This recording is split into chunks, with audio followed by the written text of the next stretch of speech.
aw ni ce aw ni ɲantuma aw bisimila DMS TV sanfɛ foli ani tanu b'an kanubaga n'a lamɛnbagaw bɛɛ lajɛlen Mali kɔnɔ ani Mali kɔ kan bi juma ye novembre kalo tile 7 san 2025 aw ka dɔn kibaru ni ye o wagati selen san'an ka da se an ka bi kunnafonibaw ma ni ka olu dɔw tulo kan an bɛ aw hakilina jigin k'aw bɛ se k'an dɛmɛ ni kunnafoni kan ni n'a carilen ani k'aw hakilinaw di hakilina diyɔrɔ la wali kɔfɛ bi kunnafoniba minnu b'an bolo ni ka olu dɔw tulo kan dɔw bɛ tali kɛ Groupe de transport maritime de conteneurs ni o ye SEMA ale ni CGM maaw yɛrɛ kɔni olu ye laseli kɛ an ka Mali maaw yɛrɛ kɔni k'a da u tulo kan k'a fɔ ko min yɛrɛ kɔni olu ka conteneurs yɛrɛ kɔni nalen an ka Mali jamana kɔnɔ na ko nin y'o baara yɛrɛ kɔni jɔlen fo ka taa fɔ ni wagati dɔ kuntagala yɛrɛ kɔni sera ni jɛkulu fila ni yɛrɛ kɔni ka kɔrɔfɔ la ko olu ye décision yɛrɛ kɔni ta ka d'a kan ko ni olu yɛrɛ kɔni nana ni fɛn ninnu ye conteneur kɔnɔna na ko olu ka mobilibaw yɛrɛ kɔni kelen ni ka minɛn ninnu ta ka don n'o ye Mali jamana kɔnɔna na ko ka gɛlɛn kosɛbɛ ka d'a kan min yɛrɛ kɔni ye Mali jamana ka lakanako ye k'o lahalaya ma ɲi wa ko carburant ko gɛlɛya yɛrɛ kɔni fɛnɛ bɛ jamana kɔnɔna na. Arabadon novembre kalo tile 5 san 2025 an ka Mali ministre des affaires étrangères ni o ye Abdoulaye Diop yɛrɛ kɔni ale ye ɲɔgɔn ye ba dɔ yɛrɛ kɔni boloda ani jamana wɛrɛw ka lasigidenw minnu bɛ an ka Mali jamana kɔnɔ na a ye ɲɔgɔn ye yɛrɛ kɔni boloda ni ɲɔgɔn cɛla yɛrɛ kɔnɔ na Abdoulaye Diop ye ni ɲɔgɔn ye min yɛrɛ kɔni labɛn ani ni maa ni ɲɔgɔn cɛla o kɛ kun de walasa ka se ka o maa yɛrɛ kɔni la kunnafoniya Mali jamana ka lakanako a n'a ka carburant ko lahalaya la an bɛ wagati min na i n'a fɔ ko bi. Kabini novembre kalo tile 2 tɛmɛnen san 2025 a cikan dɔ yɛrɛ kɔni tun bɛ yɛlɛ an ka bɔlɔsiraw yɛrɛ kɔni kan cikan min kɔnɔna na dɔw yɛrɛ kɔni tun bɛ ka laseli kɛ ko min yɛrɛ kɔni ye station Baraka Petroleum maaw yɛrɛ kɔni k'olu bɛna na u ka station min yɛrɛ kɔni datugu k'o ka ca ni station 8 yɛrɛ kɔni k'o fana bɛna na kɛ sababu yɛrɛ kɔni n'u bɛna na u ka baarakɛla caman yɛrɛ kɔni bila ka taa chômage technique yɛrɛ kɔni na ni kuma min yɛrɛ kɔni ye boli daminɛ an ka bɔlɔsiraw ka don kofɔlen yɛrɛ kɔni na kabini o yɛrɛ kɔni kɛra min ye Baraka Petroleum maaw yɛrɛ kɔni olu bɔra ne ka communiqué kɛ communiqué min kɔnɔna na u bɛ ni kuma yɛrɛ kɔni galontigiya. Arabadon novembre kalo tile 5 san 2025 o ko ye conseil des ministres an ka Mali jamana kɔnɔna na o conseil des ministres de senfɛ an ka Mali kɛnɛyako ministre ni o ye colonel Assane Bajalo Ture ale b'a da an ka Mali ministres bɛɛ lajɛlen tulo kan k'a fɔ ko min yɛrɛ kɔni ye dengue bana ye k'an bɛ wagati min na i n'a fɔ ko bi k'o cas kɔni bɛ ka caya an ka jamana kɔnɔna na.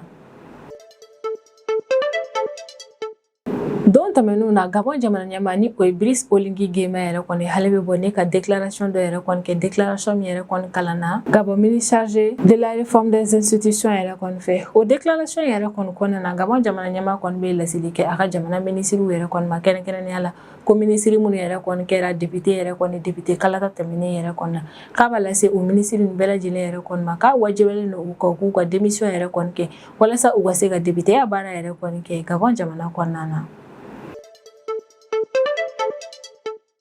Don tɛmɛnenw yɛrɛ kɔni na min ye Donald Trump ye ale ye menace ba kɛ ne ka ɲɛsin Nigeria yɛrɛ kɔni ma Donald Trump yɛrɛ kɔni ka kɔrɔfɔ k'an bɛ wagati min na i n'a fɔ ko bi ko chrétiens yɛrɛ kɔni bɛ ka faga kosɛbɛ Nigeria jamana kɔnɔna na ko wa min yɛrɛ kɔni Nigeria autorité ma k'u tɛ ka koba foyi yɛrɛ kɔni kɛ walasa ka dankari o ko in yɛrɛ kɔni na o ko hukumu yɛrɛ de kɔni kɔnɔna la don tɛmɛnenw yɛrɛ kɔni na Chine ka ministre des affaires étrangères o kɔni bɛ bɔ ne k'a ka jukɔrɔmadon kɛ ka ɲɛsin Nigeria yɛrɛ kɔni ma Chine ka maaw yɛrɛ kɔni ka kɔrɔfɔ la k'olu tɛ se ka jɛn n'a ye cogoya si la yɛrɛ kɔni jamana wɛrɛ ka n'i da don jamana wɛrɛ maaw yɛrɛ kɔni ka jamana kɔnɔ ko la o de kɔni na Chine maaw kɔni y'a jira k'a fɔ k'u ka jukɔrɔmadon bɛ Nigeria yɛrɛ kɔni wa u bɛ fɛɛrɛ bɛɛ lajɛlen yɛrɛ kɔni latigɛ min ye jamana wɛrɛ o kana n'i da don Nigeria ka jamana kɔnɔ kow la. An bɛ wagati min na i n'a fɔ ko bi shutdown min yɛrɛ kɔni bɛ États-Unis jamana kɔnɔna na ni o kɔrɔ de ko États-Unis ka gouvernement yɛrɛ kɔni bɛɛ lajɛlen jɔlen yɛrɛ kɔni don a yɛrɛ k'a fɔ ko in yɛrɛ kɔni bɛ fɛ ka taa ne ka boloda yɛrɛ kɔni kɛ ka d'a kan ni shutdown yɛrɛ kɔni bɛ ka kɛ sababu ye ne ka tiɲɛni yɛrɛ kɔni don États-Unis ka vol ko yɛrɛ kɔni na États-Unis ka autorité kɔni ye laseli kɛ don tɛmɛnenw yɛrɛ kɔni na k'u bɛna na vol caman yɛrɛ kɔni annuler ka d'a kan contrôleur aérien minnu yɛrɛ kɔni bɛ yen olu caman tɛ ka taa baarakɛyɔrɔ la an bɛ wagati min na i n'a fɔ ko bi ko ni contrôleur aérien yɛrɛ kɔni dun dɔgɔyara yɛrɛ kɔni baara fɛnɛ bɛ caya u ma ni vol yɛrɛ kɔni ka ca o yɛrɛ de kɔni na ko weekend nata in yɛrɛ kɔni na u bɛna na vol caman yɛrɛ kɔni annuler ni kunnafoniba in de bɛ an bolo kɔrɔ bi an bɛna minnu walawala aw ye bidon kibaru kɔnɔna na.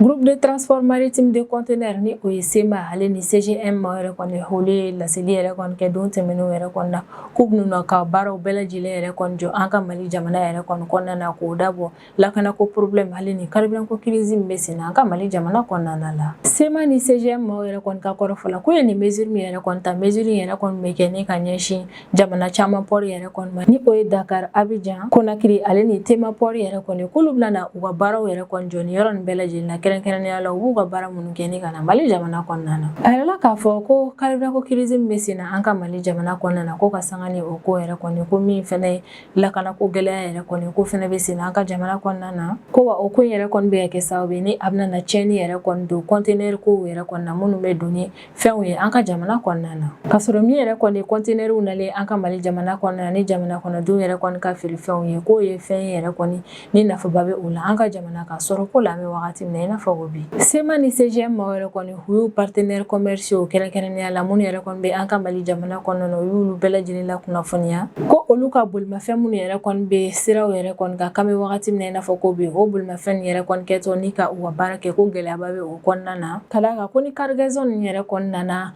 port daw yɛrɛ kɔni fɛ n'olu y'a ta k'a bila mobilibaw yɛrɛ kɔni kɔnɔna na mobiliba ninnu yɛrɛ kɔni donni an ka Mali jamana kɔnɔna na k'o ye problème ba ye kɔrɔ de kɔni na olu bɛ laseli kɛ u partenaires commerciaux bɛɛ lajɛlen yɛrɛ kɔni ma kɛrɛnkɛrɛnnenya la minnu ye an ka Mali jamana kɔnɔdenw ye k'u b'a lase nin maa ninnu ma k'a fɔ k'u ka conteneur minnu yɛrɛ kɔni bɛ na ni fɛnw ye an ka jamana kɔnɔna na ni o conteneur ninnu yɛrɛ kɔni bɛ taa feere fɛnw ta portw la kɛrɛnkɛrɛnnenya la Abidjan ta Dakar Conakry ale ni Tema ta ko u ye o baara in yɛrɛ kɔni jɔ wagati kuntagala dɔ kɔnɔna na fo ka taa fɔ n'u ye décision kura yɛrɛ kɔni ta ko la. Groupe de transport maritime man yɛrɛ kɔni u bɛ ni kunnafoniya in de da u partenaires commerciaux maliens bɛɛ lajɛlen yɛrɛ kɔni kulo kan wa u b'a sinsin ka an ka partenaires commerciaux fɛnɛ ye ko cargaison fɛn fɛn yɛrɛ kɔni bɛ yen nɔ ni o kan ka na don an ka Mali jamana yɛrɛ kɔni kɔnɔna na k'olu tɛ sɔn ka o si réservation yɛrɛ kɔni ta bilen fo ka taa fɔ ni an ka jamana bɛ situation min na an bɛ wagati min na i n'a fɔ ko bi ko n'o ɲɛnabɔra yɛrɛ kɔni ko ni y'u ye yɛrɛ kɔni ka réservation kura yɛrɛ kɔni ta o b'a sɔrɔ jamana bɛ lahalaya min kɔnɔna na an bɛ wagati min na i n'a fɔ ko bi ko b'a sɔrɔ jamana bɔra o lahalaya in kɔnɔna na ni o ye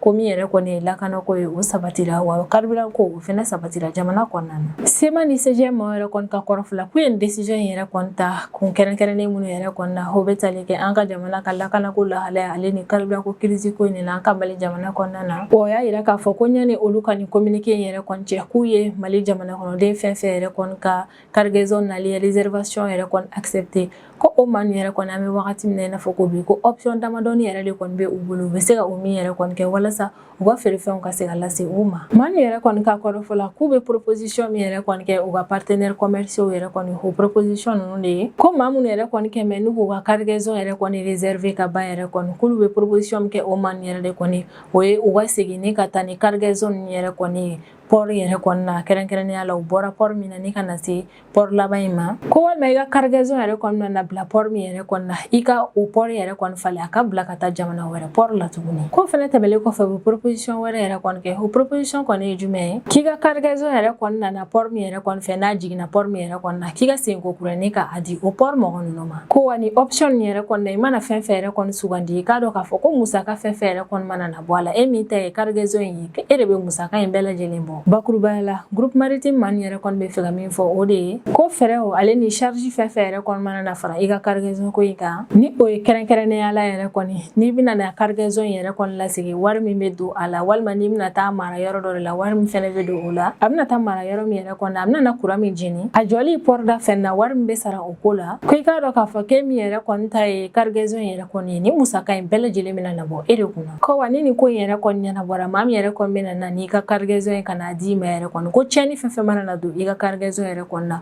o tɛ bolimafɛntigi in nɔ ye ko ka sanga ni nin situation in yɛrɛ kɔni an bɛ wagati min na i n'a fɔ ko bi yɛrɛ kɔni ni tiɲɛni fɛn fɛn yɛrɛ kɔni donna i ka cargaison yɛrɛ kɔni na walima fɛn fɛn yɛrɛ kɔni mana na se i ka marchandise yɛrɛ kɔni ma ko maa min yɛrɛ kɔni bɛna na i ka marchandise di i ma o tɛ o nɔ ye wa a tɛ wari sara a ko la fɛnɛ kɔrɔ de kɔni na SEMA ale ni CGM yɛrɛ kɔni u bɛ welemada kɛ ne ka ɲɛsin u ka partenaires commerciaux yɛrɛ kɔni ma k'u ye ni option ba minnu yɛrɛ kɔni fɔ ne bɛ fɛ ka option min yɛrɛ kɔni sugandi k'i k'u ka agence maaw yɛrɛ kɔni wele walasa ka se ka i ka choix yɛrɛ kɔni fɔ u ye cogo min i ka minɛ i bɛ fɛ ka kɛ cogo min yɛrɛ kɔnɔna a bɛ kɛ o togo yɛrɛ kɔnɔna an kɔni bɛ wagati min na i n'a fɔ ko bi ni jɛkulu fila nin kɔni y'a yira k'a fɔ ko min yɛrɛ kɔni u ka bolimafɛnw donni an ka Mali jamana kɔnɔna na k'u bɛna o baara jɔ wagati kuntagala dɔ kɔnɔna na k'o dabɔ carburant ko gɛlɛya hali ni lakanako problème min bɛ sen na an ka Mali jamana kɔnɔna na o yɛrɛ de kɔnɔna u bɛ laɲini kɛ u ka partenaires commerciaux yɛrɛ kɔni fɛ k'u ye ni option ba minnu yɛrɛ kɔni fɔ bɛɛ k'i ka choix yɛrɛ kɔni kɛ ni option in na wa musaka o musaka mana bɔ nin ko in yɛrɛ kɔnɔna k'a bɛɛ lajɛlen bɛ bɔ cargaison tigi yɛrɛ de kɔni kunna.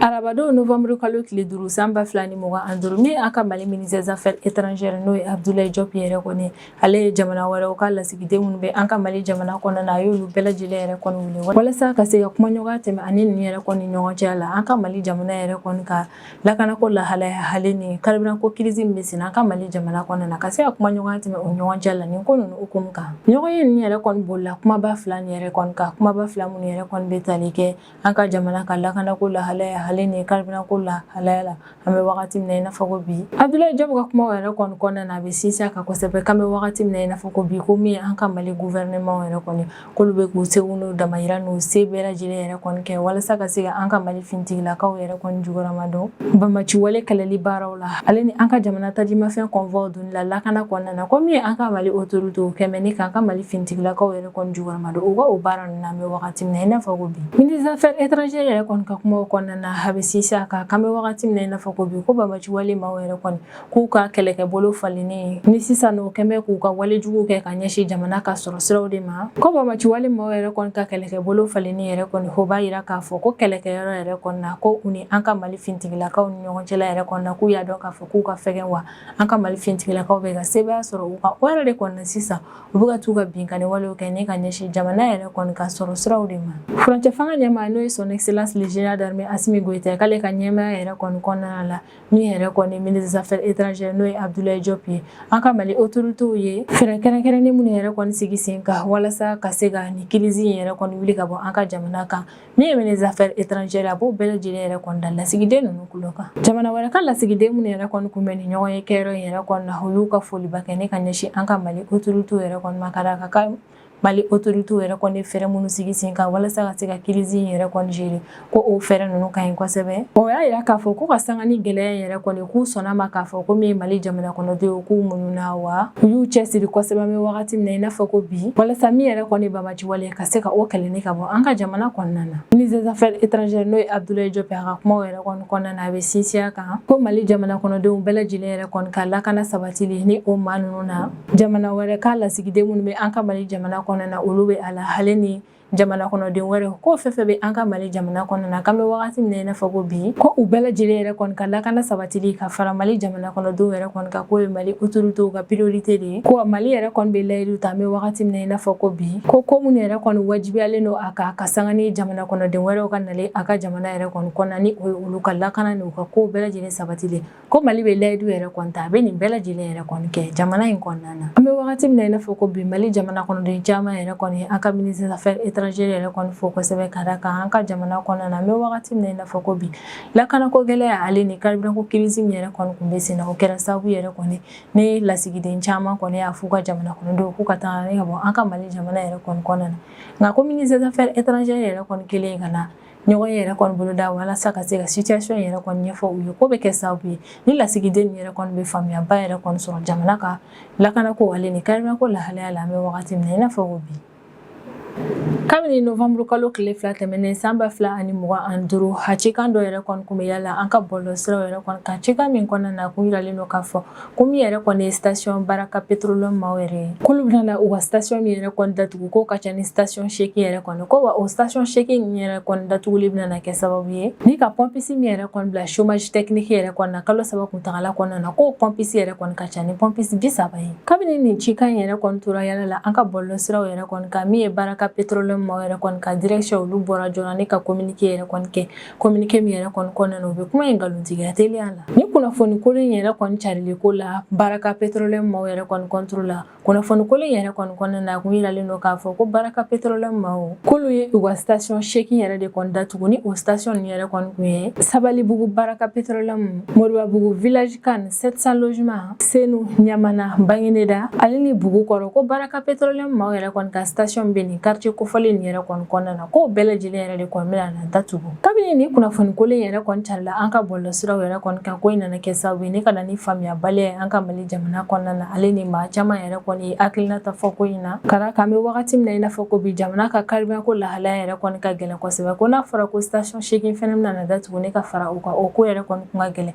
wa min yɛrɛ kɔni an ka Mali autorité olu kun ye arrêté ministériel dɔ yɛrɛ kɔni bɔ arrêté ministériel min kɔnɔna na o kun ye laseli kɛ k'a jagoyalen don Mali station bɛɛ lajɛlen yɛrɛ kɔni kan k'u ka station yɛrɛ kɔni dayɛlɛ don o don wagati bɛɛ lajɛlen yɛrɛ kɔni na walasa min yɛrɛ kɔni jamana ka carburant ko yɛrɛ kɔni o ka se ka tilacogo ɲuman yɛrɛ kɔni na ko ni arrêté ministériel min yɛrɛ kɔni bɔra hali ni jamana ka carburant ko lahalaya kun bɛ cogo min yɛrɛ kɔni na ko n'a fɔra ko Baraka Petroleum maaw yɛrɛ kɔni kun ye laseli kɛ o ko kɛra sababu ye ni ka jamana kɔnɔdenw dabaliya ba hali ni kana ni faamuyabaliya yɛrɛ kɔni ko in kɔnɔna na nka nin ko in yɛrɛ kɔni jaabi la Baraka Petroleum maaw yɛrɛ kɔni ka direction bɔra ni ka communiqué kɛ u ka bɔlɔsiraw yɛrɛ kɔni kan communiqué min kɔnɔna na o b'a yira k'a fɔ ko olu ka station foyi yɛrɛ kɔni tɛ yen nɔ min bɛna datugu ko wa olu ka équipe fɛn fɛn bɛ u ka station fɛn fɛn yɛrɛ kɔni kɔnɔna na ko bɛɛ lajɛlen yɛrɛ kɔni bɛ taa baara yɔrɔ yɛrɛ kɔni na walasa olu Baraka Petroleum maaw yɛrɛ kɔni layidu min ta an ka Mali autorité ye ni o de ye k'u bɛ station yɛrɛ kɔni dayɛlɛ don o don wa heure bɛɛ yɛrɛ kɔni na ka se ka o layidu in timɛ ko o ko yɛrɛ de kɔni na olu Baraka Petroleum maaw b'a da Mali jamana kɔnɔdenw bɛɛ lajɛlen yɛrɛ kɔni tulo kan k'a fɔ k'olu kelen tɛ ni ka baarajɔ foyi yɛrɛ kɔni boloda k'u tɛ ka baarajɔ da Bamako kɔnɔna na ko wa u tɛ ka baarajɔ yɛrɛ kɔni boloda Mali fantan a naani si yɛrɛ kɔni na an bɛ wagati min na i n'a fɔ ko bi hakilina jiginna nin y'a wagati damadɔni yɛrɛ kɔni min ye kunnafoni kolon yɛrɛ kɔni o carili bɛ ka caya kosɛbɛ an ka bɔlɔsiraw kan wa ni kunnafoni kolon ale ni makudu cɛ min yɛrɛ kɔni bɛ ka cari an ka bɔlɔsiraw yɛrɛ kɔni kan a caman bɛ ka bɔ maaw yɛrɛ kɔni yɔrɔ la minnu tɛ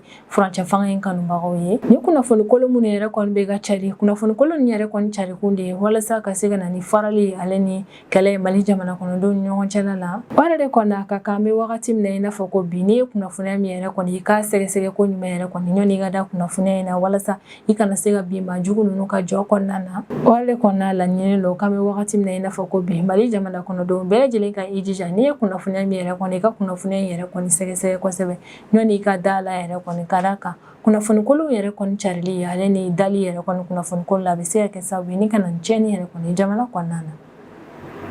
an bɛ wagati min na i n'a fɔ ko bi an ka jamana situation épidémiologique yɛrɛ kɔni ko a bɛ jateminɛba yɛrɛ kɔni kun bɔ nin wagati in na arabadon novembre kalo tile 5 san 2025 o kun ye conseil des ministres an ka Mali jamana kɔnɔna na conseil des ministres min senfɛ an ka Mali kɛnɛko ministre ni o ye colonel Assane Bajalo Ture ale bɛ laseli kɛ an ka Mali ministres bɛɛ lajɛlen ye k'a fɔ k'an bɛ wagati min na i n'a fɔ ko bi ko min yɛrɛ kɔni dengue bana ka yɛrɛ kɔni ko bɛ ka caya kosɛbɛ an ka jamana kɔnɔna na colonel Assane Bajalo Ture yɛrɛ kɔni ka kɔrɔfɔ la ko ni dɔgɔkun tɛmɛnen dengue kaw yɛrɛ kɔni lajɛ ka nin dɔgɔkun yɛrɛ kɔni ta lajɛ i b'a dɔn k'a fɔ ko danfaraba yɛrɛ de kɔni bɛ u ni ɲɔgɔn cɛ la ka d'a kan dɔgɔkun ta in yɛrɛ kɔni o kun man ca kosɛbɛ nka nin dɔgɔkun in kɔnɔna na ko dɔw farala a kan ka sanga ni dengue bana yɛrɛ kɔni ka cayali an ka jamana kɔnɔna na min an ka Mali furancɛ fanga ɲɛmaa ye n'o ye son excellence le général d'armée Assimi Goïta ale bɛ welemada kɛ ne ka ɲɛsin Mali jamana kɔnɔdenw bɛɛ lajɛlen ma furancɛ fanga ɲɛmaa ka welemada yɛrɛ kɔni kɔnɔna na a bɛ sinsin a kan kosɛbɛ k'a ka kan an bɛ wagati min na i n'a fɔ ko bi mesure de sécurité fɛn fɛn yɛrɛ kɔni bɛ yen walasa ka se ka i yɛrɛ tanga ni bana kofɔlen sɔrɔli ma k'a b'a laɲini Mali jamana kɔnɔdenw bɛɛ lajɛlen yɛrɛ kɔni fɛ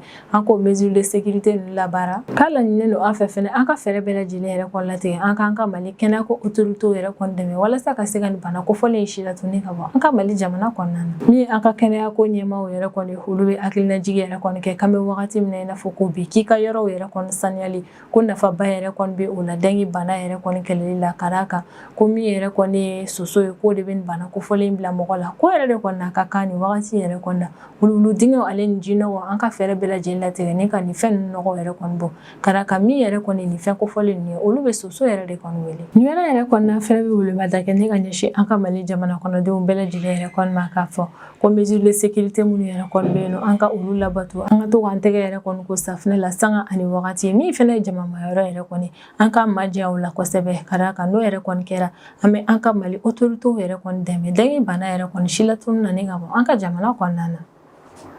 sisan an bɛ tɛmɛ n'an ka jamana kɔfɛ kibaruyaw ye o kɔnɔna na an bɛ taa Gabon jamana kɔnɔna na